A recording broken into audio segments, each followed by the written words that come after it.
Hello বন্ধুরা, welcome to my channel. আজকে আমি আপনাদের সাথে শেয়ার করতে চলেছি কীভাবে হেঁচড়ি মাংস রান্না করতে হয়। প্রথমে মাংসগুলোকে ধুয়ে নিতে হবে, তারপর মাংসের মধ্যে নুন হলুদ মাখিয়ে রাখতে হবে।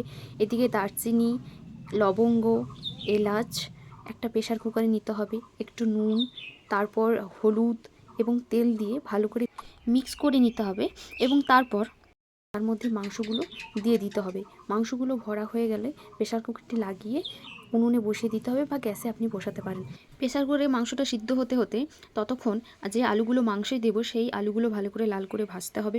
ভাজা হয়ে যাওয়ার পর কড়াইতে তেল দিয়ে পেঁয়াজ, রসুন, আদা, হলুদ, টমেটো, কাঁচা লঙ্কা, লঙ্কা গুঁড়ি ভালো করে দিয়ে মশলা করে নিতে হবে। মশলা হয়ে যাওয়ার পর তারপর প্রেশার কুকার থেকে মাংসগুলো নিয়ে কড়াইতে মিশিয়ে নিতে হবে।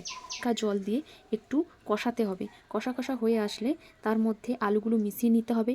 আলুগুলো মিশিয়ে নেওয়ার পর ভালো করে একটু নাড়াচাড়া করতে হবে। নাড়াচাড়া হয়ে যাওয়ার পর তার মধ্যে পরিমাণ মতো জল দিতে হবে। তারপরে আবারও নাড়াচাড়া করার পর ভালো করে যতটা আপনি ঝোল রাখতে চান ততটা জল দিয়ে ভালো করে ফুটিয়ে নিতে হবে।